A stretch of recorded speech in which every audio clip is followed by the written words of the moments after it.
이 시간 우리가 함께 읽은 그 본문에서 기쁨과 감사로 노래하라 라는 제목으로 하나님의 말씀을 전하도록 하겠습니다. 하나님께서 우리에게 우리의 상황이 어떠하든지 간에 우리가 어떤 조건 가운데 있든지 간에 우리가 하나님의 백성이라면 구원받은 하나님의 자녀가 맞다면 우리의 삶 가운데 기쁨과 감사로 노래하라는 거예요. 오늘 본문에서 살펴볼 건데요. 기쁨도 그렇고 감사도 그렇고 노래도 그렇고 뭔가 이렇게 여건이 좋아야지 뭔가 이루어지고 뭔가 편안한 상황 속에서 기쁨도 나오는 거고 감사도 나오는 거고 노래도 할 수 있는 거죠. 조건이 만족돼야지 할 수 있는 게 기쁨이고 감사하고 노래인데 오늘 본문을 통해서 우리가 하나님께 기쁨과 감사로 노래하는 존재라는 것을 좀 살펴봤으면 좋겠는데요. 지난주부터 미국 전반적인 분위기가 좀 차분해지고 그런 것 같아요. 플로리다 있을 때도 느꼈던 거고 여기 메릴랜드 와서도 별반 다르지 않은 것 같아요. 추수감사절이 다가오면 전반적으로 이제 사람들이 가족과 만남을 갖는 시간을 갖고 그리고 이제 쇼핑이 이제 많이 이루어지는 때죠.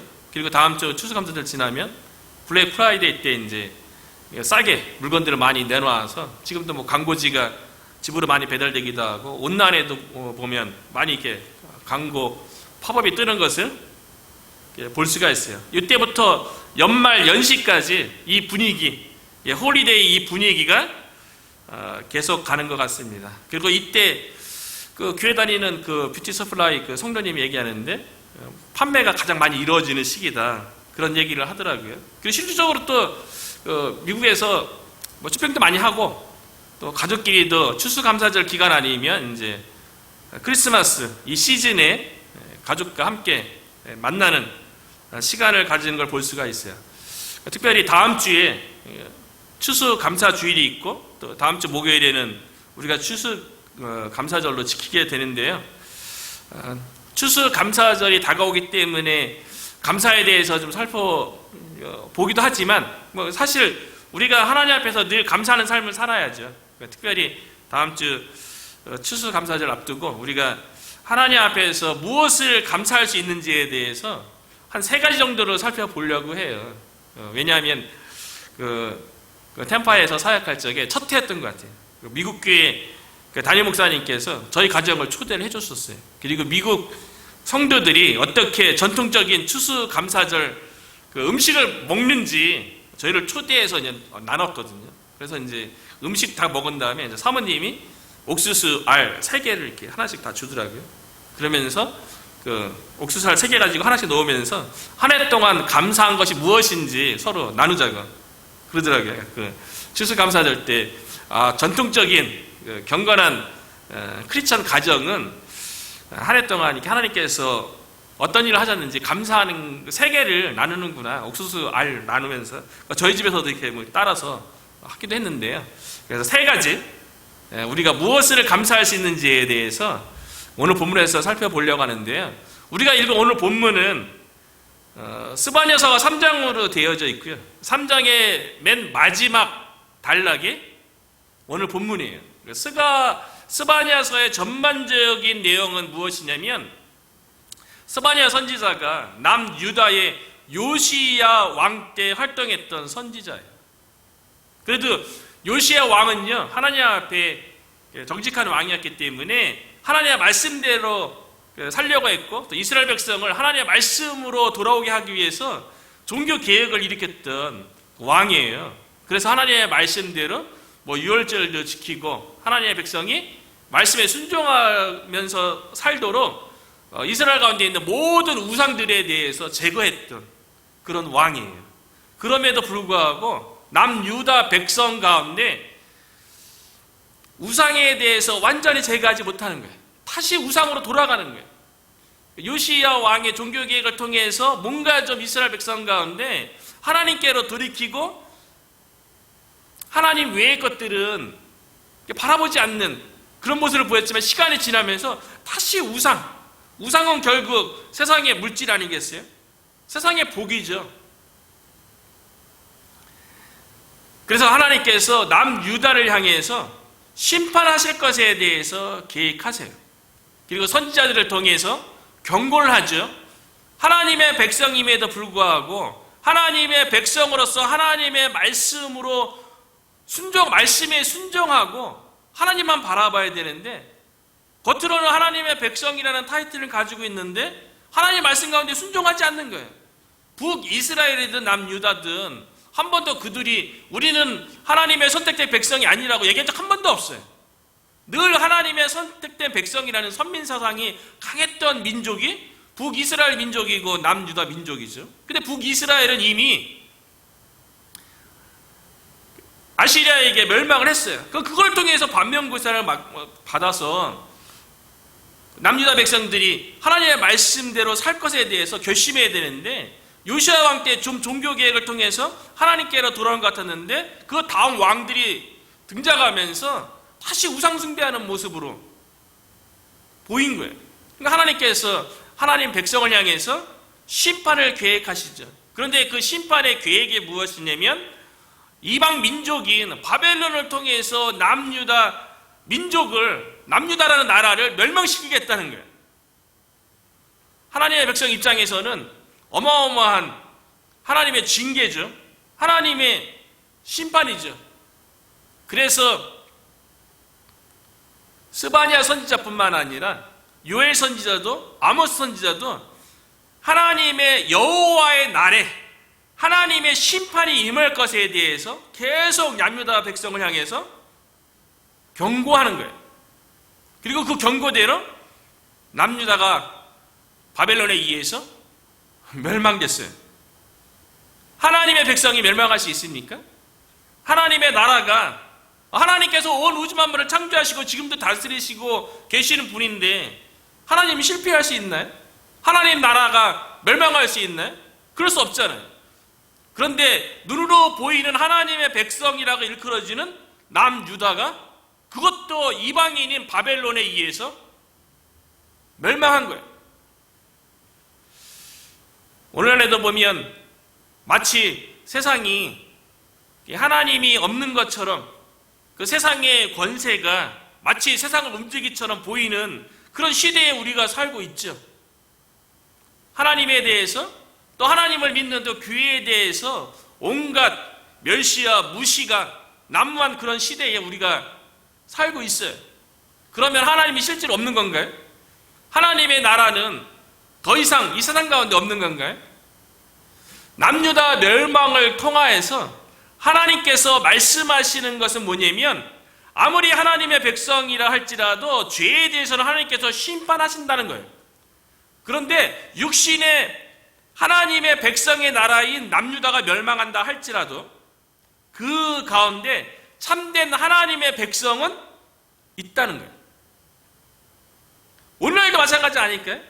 아무리 교회가 점점 줄어든다, 교회에 대해서 부정적인 세상의 판단이 많다 할지라도, 그리고 교회가 교회답지 않다, 또 목사가 목사 같지 않다, 성도가 성도 같지 않다, 교회나 세상이나 별반 다르지 않다, 많은 얘기를 한다 할지라도 하나님은 여전히 살아계시고요, 하나님의 나라도 여전히 우리 가운데 이루어져 가고 있고요, 그리고 우리 가운데는 하나님께서 구원하신 참된 하나님의 백성이 있다는 거예요.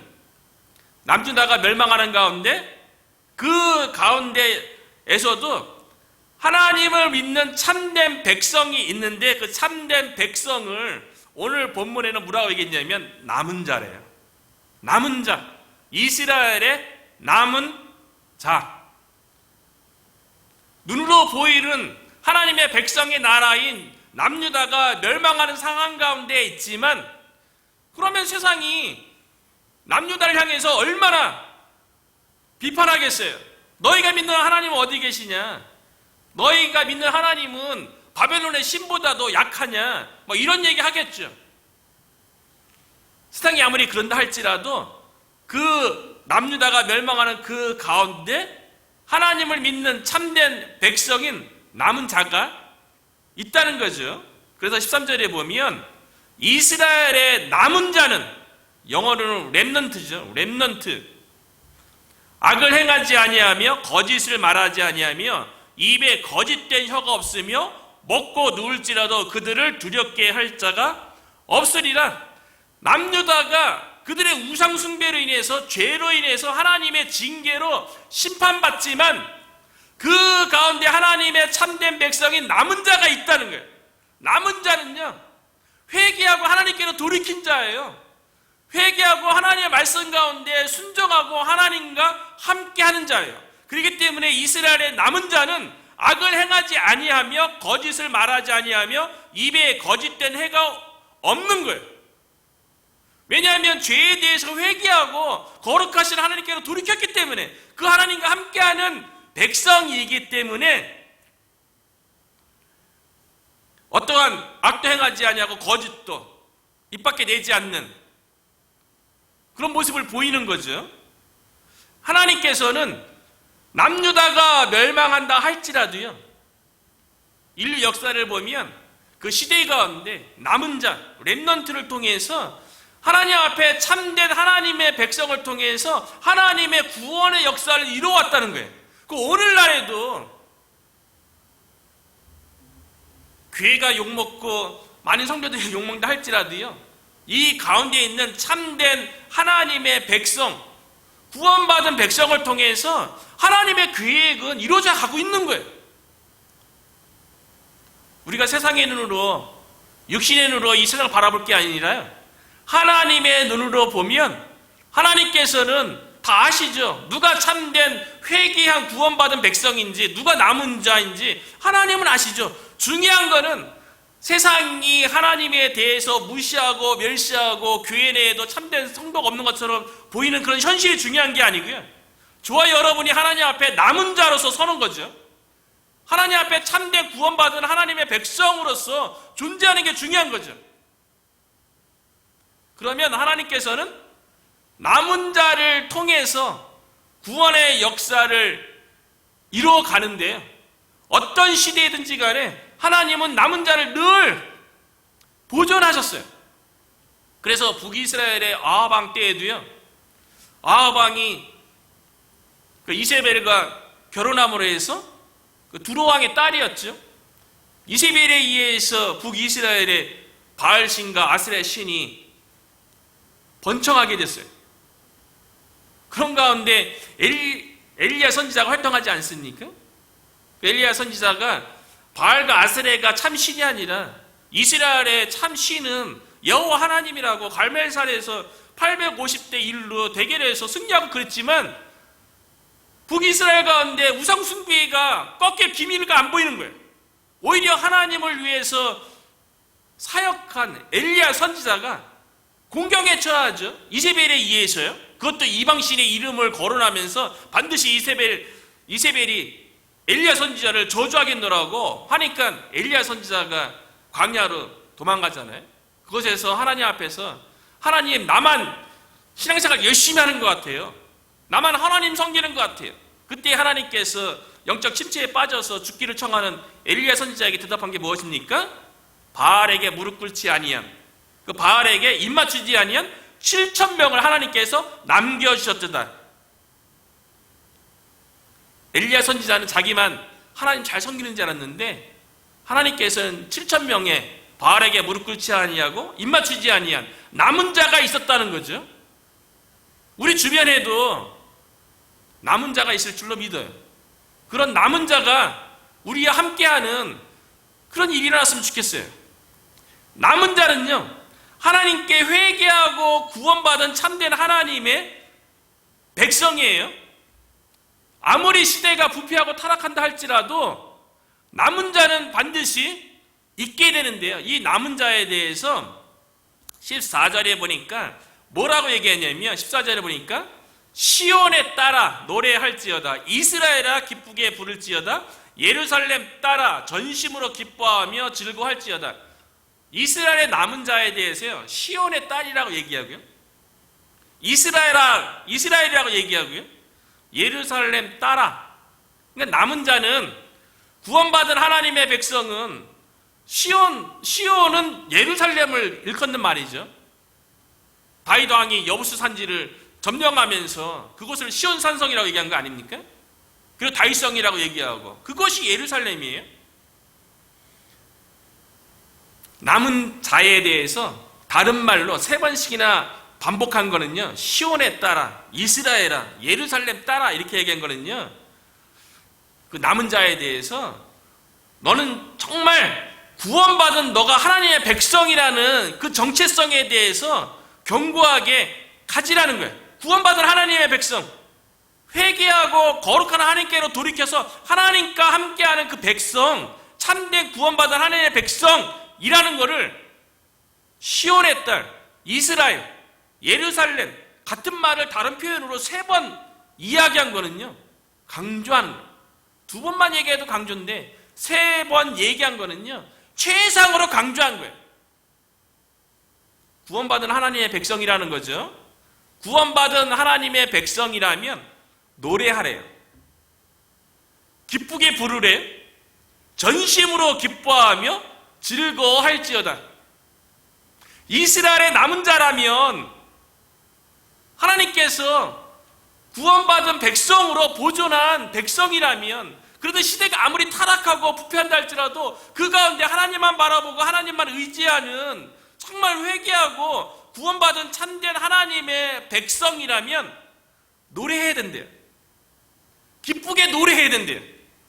전심으로 기뻐하면서 즐거워야 된대요. 저와 여러분이 남은 자인 줄로 믿어요. 하나님의 참된 구원받은 백성인 줄로 믿어요. 그렇다면 우리가 기쁨과 감사함으로 노래해야 돼요. 노래할지어다, 기쁘게 부를지어다, 전심으로 기뻐하며 즐거워할지어다. 남은 자에게 그렇게 스바냐 선지자를 통해서 이야기하잖아요. 이 남은 자들이 어떤 자입니까? 바벨론이 멸망할 적에 바벨론을 포로로 끌려갔다가 70년 만에 예루살렘으로 돌아오는 사람들이에요. 바벨론에서 도시가 폐허가 돼요. 집이 다 무너져요. 들의 밭이 다 파헤쳐지는 거예요. 가축들이 다 여기저기 다 죽어져 나가는 거예요. 그런 상황 가운데 남은 자가 어떻게 기뻐할 수 있어요? 나라가 멸망하고 포로로 잡혀가고 70년 만에 다시 돌아오게 되지만 나라가 멸망했는데, 예루살렘 성전이 폐허가 됐는데 기뻐할 상황이 아무것도 없죠.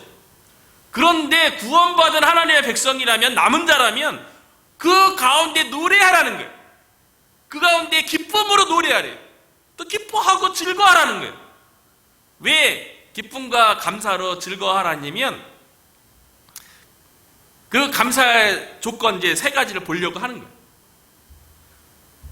첫 번째는 왜냐면 내가 남은 자예요. 저와 여러분이 남은 자입니다. 구원받은 하나님의 백성이라면요, 왜 우리가 기쁨으로 감사로 노래할 수 있냐면요, 첫 번째 이유가 하나님께서 우리 가운데 계시기 때문이에요. 하나님께서 우리 가운데 계시기 때문이라는 거예요. 그래서 15절에 보면 여호와가 내 형벌을 제거하였고 내 원수를 쫓아냈으며 이스라엘 왕 여호와가 내 가운데 계시니, 이스라엘 왕 여호와가 내 가운데 계시니, 내 가운데, 너희 가운데, 너희가 누굽니까? 이스라엘의 남은 자예요. 구원받은 참된 하나님의 백성이요. 17절에도 보면 너희 하나님 여호와가 너희의 가운데 계시니, 우리가 남은 자잖아요. 예수 그리스도를 믿고 십자가의 보혈로 죄 용서함 받고 하나님의 자녀가 되었잖아요. 우리가 남은 자예요. 그렇다면 우리 가운데 여호와가 우리 가운데 계시다는 거예요. 이것 때문에 우리가 감사할 첫 번째 조건이 된다는 거예요. 우리에게 주어진 상황과 여건과 조건으로 기뻐하는 게 아닙니다. 우리가 남은 자로서, 참된 하나님의 백성으로서 우리 마음 가운데 하나님께서 함께 계시기 때문에 기뻐할 수 있다는 거예요. 이스라엘의 남은 자가 나라가 멸망하고 예루살렘 성전이 파괴되고 포로로 잡혀가고 포로로 70년 생활하고 70년 만에 돌아와도 폐허된 가운데 다시 나라를 세우고 성전을 재건해야 되는데 기뻐할 일이 뭐 있겠어요? 기뻐할 이유는 그런 내 주변에 있는 상황과 여건 때문에 기뻐하는 것이 아니라 남은 자로서 여호와 하나님께서 너희 가운데 계시니 하나님이 함께하는 것 때문에 우리가 감사할 조건이 된다는 거예요. 그러니까 추수감사절을 맞이해서 우리가 뭐 한 해 동안 뭐 성경적인 배경으로는 뭐 수장절이나 초막절이 될 수 있겠죠. 한국의 전통으로는 뭐 추석 뭐 이런 거 될 수도 있고요. 미국의 추수감사절은 뭐 이렇게 메이플라워를 타고 퓨리탄이 미국에 처음 와서 1년 지나서 인디안의 도움으로 농사 짓고 그게 이제 옥수수 아닙니까? 그리고 들에 뛰어다니던 칠면조 잡아서 한 해 감사하는 거를 인디언 초대해서 했던 것이 이제 유래되었죠. 그런 감사도 있죠. 우리의 삶 가운데 함께 하시고 인도하시고 추스케 하시는 하나님도 있는데요. 그보다 더 근본적으로 우리가 하나님 앞에 감사할 이유는 하나님이 우리 가운데 계시다는 거예요. 다른 곳에 있는 게 아니고요. 우리 마음 가운데 하나님께서 계시기 때문에 우리가 고난 가운데 있다 할지라도 어려운 가운데 있다 할지라도 하나님만으로 기뻐할 수 있다는 거죠. 우리 가운데 하나님이 함께 한다는 것, 이것만큼 우리에게 용기와 위로와 소망이 되는 말씀이 어디 있습니까? 저는 다른 거 안 해도 될 것 같아요. 다른 거 하나님께서 저에게 뭐 이루어지고 막 상사람이 보기에도 성공 그런 것보다도요, 내 마음 가운데 하나님께서 함께 한다는 그 확신 가운데 거하는 거, 이게 가장 중요한 거죠. 모세가 하나님의 부르심 받았을 때 모세가 80세에 자기 스스로 하나님께서 애굽에 있는 이스라엘 민족을 구원해 내라 그랬는데 두렵죠. 모세가 가진 게 뭐 자격 조건이 뭐 됩니까? 그래서 모세가 하나님께 얘기하죠. 내가 누구이기에 바로에게 가며 이스라엘 민족 전체를 구원해 낼 수 있겠습니까? 당연한 거죠. 누구라도 모세가 아니라 할지라도 어떻게 하나님께서 부르시는데 당연히 하나님 부르심 받아서 하나님이 할 때 여러 가지 자격 조건이라든가 이런 걸 보게 되죠. 그런데 하나님은 그런 자격 조건 때문에 쓰시는 게 아니잖아요. 모세에게 하나님께서 하신 말씀이 출애굽기 3장 12절에 보니까요, 하나님이 이르시되 내가 반드시 너와 함께 있으리라. 이것이 두려워하는 모세에게 있어서 가장 큰 용기고 위로인 거예요. 하나님이 함께 하시는데 그 하나님께서 애굽에서 이스라엘 민족을 이끌어내서 이 산에서 나를 섬기게 하리라. 그 하나님께서 얘기하시잖아요. 여호수아가 가나안 땅 정복에 앞서서 두려워할 때 하나님께서 하신 말씀도 똑같죠. 여호수아서 1장 5절에 보니까 내 평생에 너를 능히 대적할 자가 없으리니 내가 모세와 함께 있었던 것 같이 너와 함께 있을 것임이니라. 하나님께서 쓰시는 사람에게요, 가장 큰 위로와 용기는요, 함께 하겠다는 거예요. 하나님이 함께 하면 되는 거예요. 하나님이 못하실 게 뭐 있겠습니까? 하나님이 함께 하시는데. 그래서 이사야 선지자도 그 남유다의 멸망에 대해서, 하나님의 심판에 대해서 예언하면서 그 가운데 하나님께서 남유다만 심판하는 게 아니고요, 남유다를 멸망케 했던 이방인의 나라였던 바벨론도 하나님께서 심판하시고요, 또 그 가운데 하나님께서 남은 자, 참된 하나님의 백성에 대해서는 하나님께서 함께 하시겠다고 말씀하세요. 그래서 이사야서 41장 10절에 보면요, 두려워하지 말라, 내가 너와 함께 함이라, 놀라지 말라, 나는 내 하나님이 됨이라, 내가 너를 굳세게 하리라, 참으로 너를 도와주리라, 참으로 나의 의로운 오른손으로 너를 붙들리라. 남은 자 가운데 함께 하시는 하나님께서요, 함께 하시면 가만히 있는 분이 아니세요. 일하시는 분이세요. 함께 하시는 그 하나님께서 남은 자에게 마음을 굳세게 하고 도와주고 붙들어주겠다고 약속하시잖아요. 이사야서 41장 20절 말씀 대할 때마다요, 이전에도 한번 나눴지만 우리 마음 가운데 하나님이 함께 계세요. 그 하나님께서 우리의 삶 가운데 감동을 통해서 말하실 때가 있어요. 우리가 아까 찬송가 했던 것처럼 평화, 평화, 평화로다. 하나님께서 주신 선물. 마음의 평화는 하나님께서 주시는 거예요. 근데 말씀 가운데 하나님께서 또 깨닫게 하셔서 마음의 평화를 주실 때가 있어요. 특별히 이사야서 41장 20절 말씀은요, 저 개인적으로는 이전에도 한번 나눴지만 2008년도죠. 미국에 처음 유학 와서 버지니아 린츠버그에서 학교 막 다니기 시작할 때, 제가 8월 달에 와서 이제 9월 달에 개강을 했거든요. 한두 달 지난 것 같아요. 근데 한국에서 연락이 왔어요. 먼저 자주 전화가 왔으니까 저한테 연락이 왔는데 아버지가 위암에 걸렸다고. 위가 안 좋아서 그 병원에 가서 진단받았는데 위암이라는 거예요. 빨리 큰 병원에 가라고. 그래서 인천에서 가장 큰 병원인 인천길병원에 갔어요. 그리고 이제 어머니가 이제 와서 뭐 울면서 얘기하시는 거예요. 아버지 위암 걸렸다고. 이것 때문에 어머니가 그냥 아버지 잘못되는 줄 알고 너무 눈물이 났다는 거예요. 그래서 이제 어머니가 같이 우리 기도하자고. 저는 이제 학교가 기독교 학교이기 때문에 학교 안에 교회가 있었어요. 근데 그 교회에서 그 당시에 이제 제가 다녔던 그 리버티 대학교에 목사님들만 300분이 계셨어요.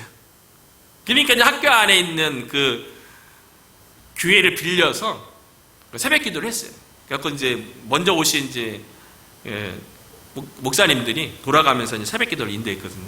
그래서 이제 10몇 명씩 모여서 이제 기도를 했었는데 그곳에 참여하기 시작했어요. 어머니, 아버지를 위해서 기도해야 되니까요. 위암 걸려갖고 지금 뭐 죽는다고 지금 집안에서는 완전히 뭐 뒤집혀 갖고요. 어머니가 막 울고 막 그러는데 한 번 어머니가 기도하는 가운데 처음이자 마지막인가 딱 한 번 하나님께서 음성을 들려주셨어요. 실제로 귀로 들었대요. 하나님의 자녀가 울긴 왜 울어? 큰 소리로, 번개 같은 소리로 어머니에게 귀로 딱 얘기하셨대. 하나님의 자녀가 울긴 왜 울어? 하나님의 자녀가 뭡니까?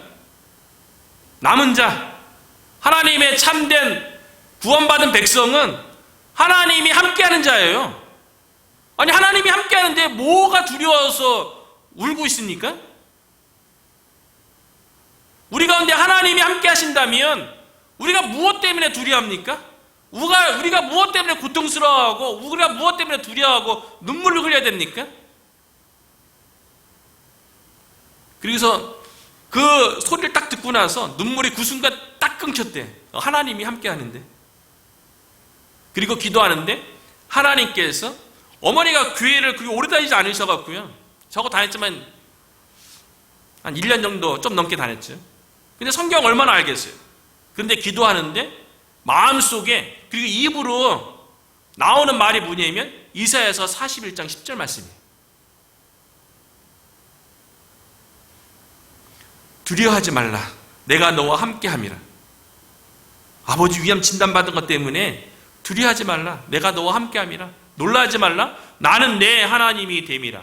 내가 너를 굳세게 하리라. 참으로 너를 도와주리라. 참으로 나의 의로운 오른손으로 나를 붙들리라. 근데 어머니가 이 전체 말씀을 하나님께 들으셨는데 다 암송을 못하는데요. 하나님께서 날 두려워하지 말래. 하나님 나와 함께하고 하나님께서 나를 붙들어주고 하나님 오른손으로 나 도울 거래. 이 말씀이 무슨 뜻이니? 저한테 전화가 오는 거예요. 엄마, 아버지 괜찮아. 아버지 위암 하나님께서 도와주시겠대. 하나님께서 붙들고 계시대. 확신 왔어. 근데 놀라운 일이 벌어졌어요. 한 병원에서 진단받아서 큰 병원을 가갖고 인천 길병원에 갔잖아요. 근데 아버지가 입원을 했는데 그 옆에 입원하신 분이 베트남전 참전 용사였던 거예요. 근데 아버지랑 이렇게 얘기하는 가운데 아버지도 월남전 갔다 왔다고 하니까 그 위암이 고엽제에 영향일 수 있다는 거예요. 피해라는 거예요. 그러면서 보온체에 빨리 알아보라고. 그래갖고 아버지는 아무것도 모르고서, 그러니까 누나가 이제 나서갖고 이제 보온죄 알아보니까 고엽죄의 피해로 위암 걸리셨다 그게 있대요. 그래서 보온죄 연락돼갖고 보온죄에서 또 병원을 또 우리나라에서 가장 좋은 서울 삼성병원 위암 그 수술하는 최고의 의사 그쪽 연결해져 갖고요. 그쪽 가서 수술을 받고요. 그리고 보온죄에서 참전 용사에 대한 혜택이 있다는 거예요. 연금이 있다는 거예요. 그 전까지 아무것도 몰랐어요. 그 연금을 알게 돼갖고 연금 받게 되고 서울 삼성병원 가서 수술을 받고 지금은 완전히 완쾌돼갖고 건강하고 그 몰랐던 보온처의 참전 용사에 대한 혜택들 지금도 받고 계시죠. 제가 도움도 못 주는데 함께 하시는 하나님께서요 말씀을 통해서 우리에게 응답하시고 말씀을 통하여서 우리의 앞길을 인도하시는 거예요. 하나님이 우리 가운데 있기 때문에 그게 가능한 거예요. 우리 안에 있는 하나님께서 감동을 주시잖아요. 그 말씀 가운데 깨닫게 해주시기도 하고 말씀 가운데 음성을 듣기도 하고. 저도 뭐 개인적으로 지난번에 한번 나눴지만 그쵸? 아들을 위해서 대학교에 갔다가 막 고생하다가 시토리 건물 딱 그 학생이 안내해줘 갖고 시토리 건물 딱 갔더니만 오른쪽에 창세기 22장이 동판으로 새겨진 게 딱 붙어 있는지 그걸 어떻게 알겠어요? 그걸 딱 보고 앞에 있는 이제 아브라함이 칼을 들고 아들 이삭을 치는 그 현대적으로 조각해놓은 조각상을 보면서 많은 생각이 들었어요. 마음이 평안했어요. 하나님께서 아브라함의 믿음을 시험하려고 독자 이삭을 모리아산에 가서 번제단에 번제물로 드리라는 거 아니에요?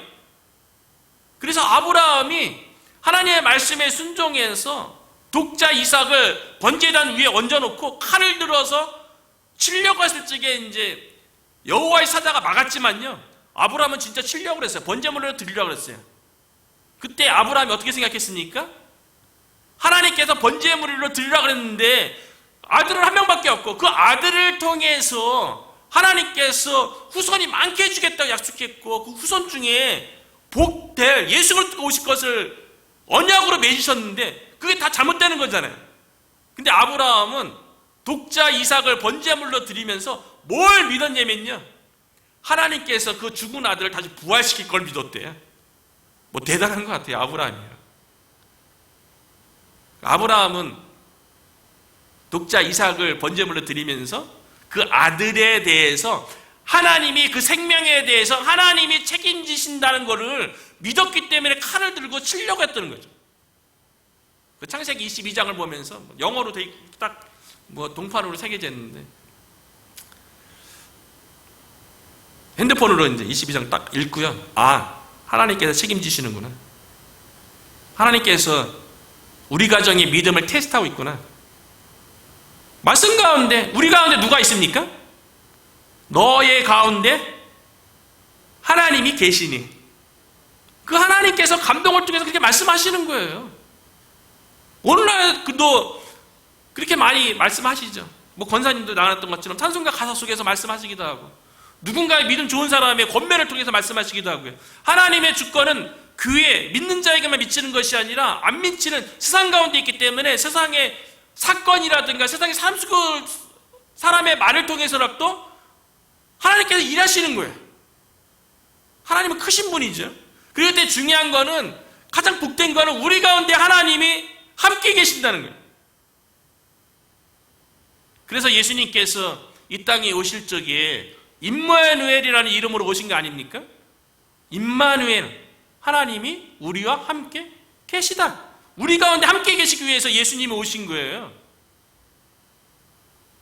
요한복음 1장 14절에도요. 말씀이 육신이 되어 우리 가운데 거하심에 우리 가운데 예수님이 거하시는 거죠. 그런데 우리 가운데 거하셔서 일하는 그 하나님이 어떠한 하나님인지 두 번째 감사의 조건은요. 그 하나님이 우리와 함께 하시는 그 하나님이 구원을 베푸실 전능자시라는 거예요. 17절이죠. 너의 하나님 여호와가 너희의 가운데에 계시니 그는 구원을 베푸실 전능자이시라. 하나님이 우리 가운데 거하시는 것도, 그분도 거하시고 바라는 건 우리 가운데 일하시는 것도 감사한데, 일하시는 그 하나님이 전능자시라는 거예요. 우리 가운데 함께 계시는 하나님이 전능자이시면 우리가 믿습니까? 전능자가 무슨 의미입니까? 모든 일을 다 할 수 있다는 거예요. 가능하다는 거예요. 인간에게는 한계가 있죠. 그 세상에는 한계가 있죠. 근데 하나님은 한계가 없으신 분이시죠. 하나님은 무에서 유를 만드신 천재 창조하신 분 아닙니까? 그 하나님께서 하시고자 하면 못할 일이 뭐 있겠어요? 그러한 전능자가 우리 가운데 함께 계시다는 거죠. 우리가 하나님을 믿고 예수님을 믿는다고 하면서요, 정말 그 전능하다고 믿는가? 때로는 우리의 생각으로, 우리의 경험으로 하나님의 능력을 제한하는 건 아닌가? 그런 생각이 들 때가 있어요. 하나님은 우리가 가지고 있는 조건, 우리의 지식, 우리의 경험을 뛰어넘어서 일하시는 분이잖아요. 그런데 우리가 육신 가운데 있고 아무래도 세상 가운데 살아가는 가운데 우리 가운데 함께 계시는 전능자에 대해서, 그 전능하심에 대해서 잘 믿지 못하는 것 같아요. 믿음의 조상이라고 일컬어지는 아브라함도 그랬던 거 아닙니까?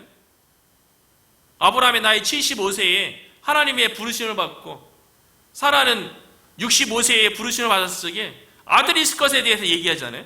그 아들이 하늘의 별처럼 바다의 모래처럼 많아질 것에 대해서 약속하셨잖아요. 근데 사라가 경수가 끊어져서 임신을 못하는 나이고, 아브라함도 나이 많고요. 그러니까 자기가 가지고 있는 신체적 조건, 세상적 지식으로 하나님은 약속하셨는데 하나님 약속이 이루어질까? 하나님의 전능하심을 믿어야 되는 거죠. 근데 아브라함이 1년, 2년, 10년, 20년 지나도 하나님의 약속이 이루어지지 않는 거예요. 하나님의 전능함에 대해서 의심이 가죠. 그러니까 하나님의 그 약속을 인간적인 노력으로 이루려고 하다 보니까 아브라함의 상속자를 조카 롯을 생각하고요, 신실한 종인 엘리에셀을 생각하고요, 거기다가 애굽에서 데려오긴 여종인 하갈을 통해 이스마엘을 낳아서 그 이스마엘이 나의 상속자가 될 거라고 행동을 했죠. 왜 그렇게 행동했습니까? 하나님의 전능하심을 믿지 못하는 거예요. 아브라함의 몸을 통해서, 사라를 통해서 아들 줄 것에 대해서 아무리 봐도, 신체적인 조건을 봐도 시간이 지나면 지날수록 가능하지 않은 것 같은 거예요. 그러니까 99세 된 아브라함에게 하나님이 찾아오셔서 이렇게 말씀하시죠. 창세기 17장 1절이죠. 아브라함이 99세 때 여호와께서 아브라함에게 나타나서 그에게 이르시되 나는 전능한 하나님이라. 인간적인 노력으로 상속자를 만들려고 하는 그 아브라함 보면서 왜 나의 전능함을 믿지 못하니? 나는 전능한 하나님이야. 내가 약속한 것, 내가 나의 때가 되면 반드시 이룰 것인데 왜 나의 전능함을 믿지 못하지? 그래서 아브라함에게 나는 전능한 하나님이라 그렇게 하나님께 직접 말씀하시고요. 그리고 창세기 18장 14절에는요. 여호와께 능하지 못한 일이 있겠느냐? 기한이 이를 때에 내가 내게로 돌아오리니 사라에게 아들이 있으리라. 여호와께 능하지 못한 일이 있겠느냐? 아브라함이 99세고 사라가 뭐 89세고 그거 뭐 신체적인 그 세상적인 그 조건이 뭐 중요하겠어요? 하나님의 전능하다는 거는요, 신체적인 조건, 인간적인 지식과 경험을 뛰어넘는 거죠. 우리가 그걸 믿어야 되죠. 근데 우리는 늘 우리의 지식, 우리의 경험, 우리의 조건으로 하나님을 받아들이려고 하니까 그 전능함을 경험하지 못하는 것이 아닌가, 그런 생각이 드는 거죠. 아브라함이 드디어 100세 때 하나님께서는 믿음이 있어야 일하죠. 믿음의 분량이 됐을 때 아들 이삭을 하나님의 능력으로 주신 거예요. 인간의 실성이 조건을 뛰어넘었어요. 신약에 오면 귀신 들린 아들을 둔 아버지에 대해서도 마찬가지죠. 과연 예수님께서 귀신 들린 아들을 고쳐줄 수 있을 것인가? 산 아래에 있던 9명의 제자들이 귀신 쫓지 못하는 그걸 보고서 예수님도 할 수 있거든, 내 아들에게서 귀신을 쫓아내 주십시오라고 요청했던 거 아닙니까? 그때 그 아버지에게 예수님께서 뭐라고 말씀하십니까? 마가복음 9장 23절에 예수께서 이르시되 할 수 있거든이 무슨 말이냐? 믿는 자에게는 능치 못할 일이 없느니라. 이 말씀을 우리가 믿습니까? 할 수 있거든이 무슨 말이냐?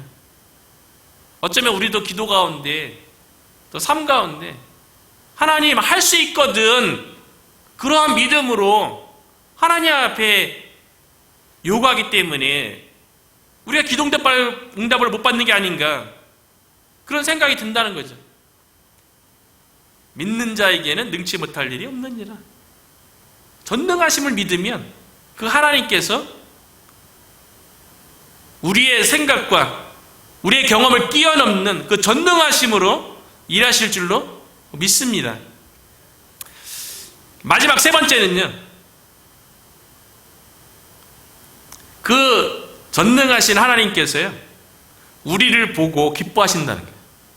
남은 자로서 하나님께 회개하고 돌아온 구원받은 하나님의 백성이라는 것, 그것 자체만으로 하나님께서 기뻐하신다는 거예요.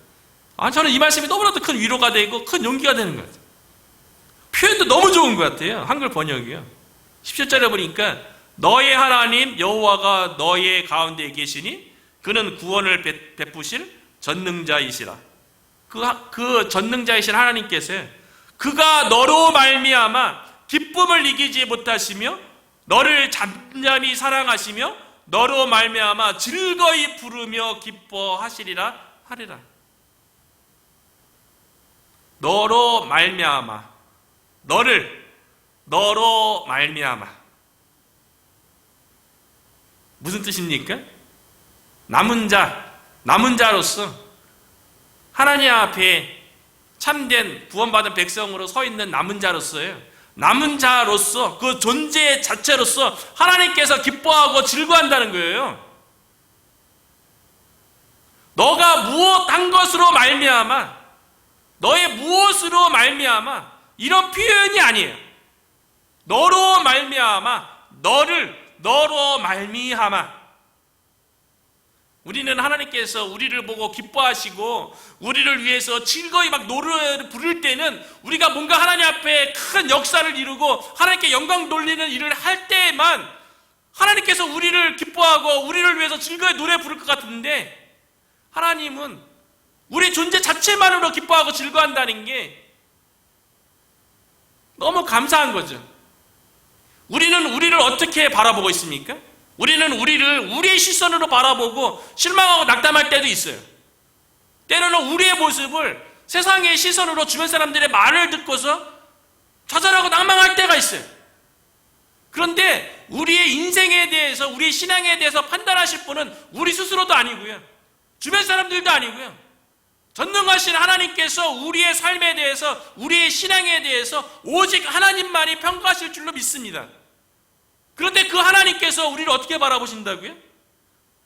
우리를 기뻐하신대요. 우리를 바라보고 즐거이 노래 부른대요. 이런 하나님을 보면서 자녀들이 어렸을 때 그 부모의 모습, 자녀로서 우리가 기뻐하잖아요. 자녀가 우리를 위해서 뭐 해줘서, 우리를 위해서 부모를 향해서 어떤 큰 효도하고 그래서 그 자녀들로 인해서 기뻐하고 즐거워하는 게 아니잖아요.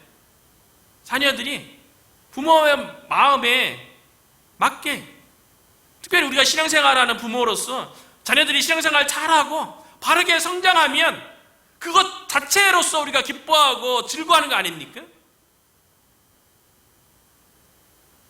남은 자 가운데 함께 계시는 전능하신 하나님께서요, 남은 자로서 하나님께 회개하고 돌아온 구원받은 하나님의 백성이라는 그 자체로서 하나님께서 기뻐하고 즐거이 노래 부른다는 거죠.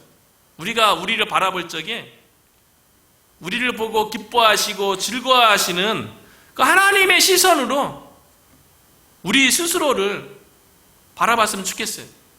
우리를 기뻐하고 즐거워하시는 그 하나님으로 인해서 우리가 감사하게 되는 거죠.